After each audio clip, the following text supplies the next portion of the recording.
that might actually be brighter than my headlights. Hey guys, how's it going? My name is Jason, and I recently just switched over from a 4Runner to a Tundra, and there's definitely some things about truck ownership that I've realized. So from the factory, you're meant to have one window to look out of back here in the very back. Now if you add a topper, you've got one on the back of the truck, one on the topper, and one more on the back of the topper. On the other hand, if you go with a bed rack on the back, then you've got your field of vision blocked on any of these sides to be able to look out of the back. So obviously on newer ones you will get that backup camera, but at night when it's really dark, these lights right here just don't put out a lot of light. So I was thinking for a while how I could actually add more light when I back up, and that is what led me to the Morimoto tail lights here. So I had GTR headlights on my 4Runner, the same company as Morimoto, so I knew that these were going to be high quality. These actually add a lot more light backing up here, as well as adding a cool factor by having sequential lights on there. I'm more of an OEM plus kind of guy, so I went with the red, but you can also get the blackout or the clear lenses here, which basically gives you clear on the outside and you get a little bit of red. In addition to that, I also got this, I believe it's called a boost bar. So this will go over the license plate and will run into the back of the new ones. And it will create even more light to shine out when you're backing up. I will not only get more light from the Morimoto tail light, but I will be getting even more light with this. So when I do any backing up at night, when I have the camper and the tent and all that on top, then I will easily be able to see, especially when I'm out camping and it is so pitch black out that you can see the stars. This will be a great addition to have when I have the topper, the tent, you know, everything loaded up in the back. I'll definitely be able to see. So this is a really easy install. This one here will fit just like the original one. There will be two Torx bolts that you'll remove on this side. And once you do that, you'll just pull it out because there will be two different points on here where these are connected with a little bracket. Super easy install. However, I am partnering up with R4T, Running for Tacos on this one. So we're going to do the install at their actual place. So this is essentially just like this one. The only difference on this one is there's going to be a resistor that goes on the back. And all that resistor is going to do is just bolt in right there with two little tiny bolts. So that will go on there. So I am really excited to see how this works. I've seen online the massive output of this right here, so I am really excited to see how it works, especially in conjunction with the backup boost light there. So that being said, let's go ahead and go to Running for Tacos and show you a little bit more.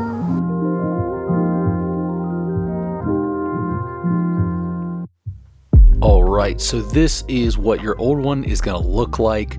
The new one is going to be pretty similar. Like I said, this is plug and play, super easy to do.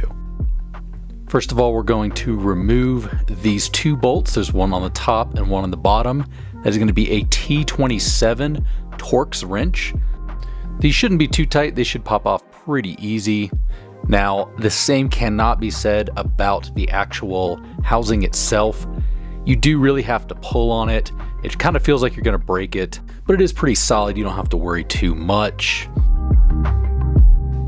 So these little plastic pieces right here are the thing that's kind of holding that in place. You really do have to tug on this to get it out.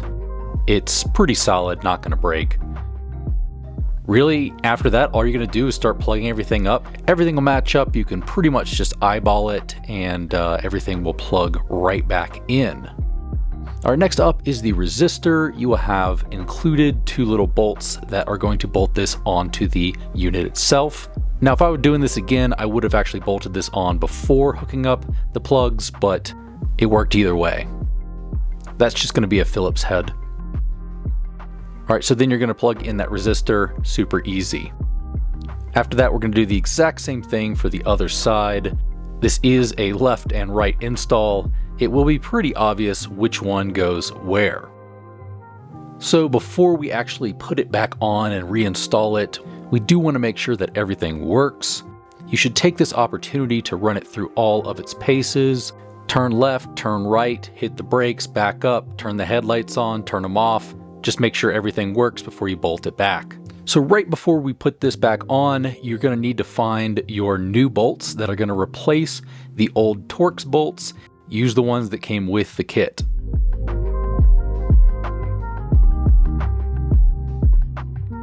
So at that point, all we're going to do is just bolt it back up.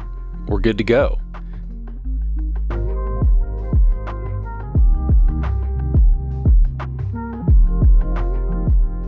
All right, so this is what everything looks like bolted up. We're just kind of running through, looking at everything, making sure the resistor works great and that we're not getting hyper flash.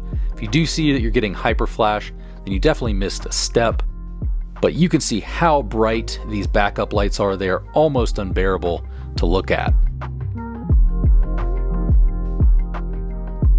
The lines look really great on this. I actually like them better than the OEM lines on here. All right, so next we're gonna go ahead and install the actual backup light. So the way that we actually did this is we tied this one into the factory harness for the trailer hitch. It's pretty easy, you just kind of tap into the backup light. All right, so at that point, all you're gonna do is run the wire back up and you're gonna bolt this in. Now on some vehicles, you will have this opening here, on others you won't. And that's pretty much it, guys. You have so much light coming out there when you back up. It's easily 4 or 5 times the brightness of the OEM. All right, so I've had these and the backup boost bar now for like a month, and you can see back here I have a much different setup. So this is a mid-height rack and basically kind of gets rid of all visibility back here, which is exactly why I wanted to go with these, because I'm not going to have a lot of visibility. This has actually given me so much light back here. These alone are very, very bright, but when you couple in the light over here, it is actually so bright that I would not want to be looking directly at it while I'm backing up. All right, so this is the left turn signal. We're pretty much in the, direct sunlight here, and you can view that really, really well. It stands out. It's really cool. It comes in this like orange here, so when you're turning, you get a little bit of that amber in there with the red. Like I said before, you can also get this in black. I think with most vehicles, the black will look better, but since I have this quicksand tan, one of those colors that you kind of just have to stick with sort of more factory OEM plus stuff on it. If you have really any other one, maybe the black one would be the one for you, but I think if you have a tan, Tacoma, Tundra, 4Runner, the red looks the best. So like I said, this comes in a bunch of different trucks. Tacomas, Tundras, F-150s, Chevys, pretty much anything you'd look to change this out. You can get the Morimoto lights for it. I'll try to drop a link below to as many as I can, but especially definitely recommend if you have any sort of mid-height rack, full height rack, topper, anything like that back here, you're really cutting down on that visibility. So basically having the additional backup lights here as well as the boost bar is definitely going to help with visibility. However, this works for SUVs as well. Even in my 4Runner, I had that ladder back there that was pretty much in the way and made visibility pretty low. I was just about to change out the tail lights for exactly these right before I sold the 4Runner. But now that I have the Tundra, that was one of the first mods I actually did on this, because I knew I was going to have a bed rack back here. It is pitch black behind me and easily able to see on the backup camera. Wish I could cover up that bar. Let's see if I can do that. Yeah, that boost bar really does a ton. We're still getting pretty good light. We've got the backup lights from the actual Morimoto lights, so we're still good, but that backup bar really does a ton. It is greatly improved. Not only the look of the vehicle, I think it looks so much better, but the performance of the lights, and it greatly improves visibility when I'm backing up.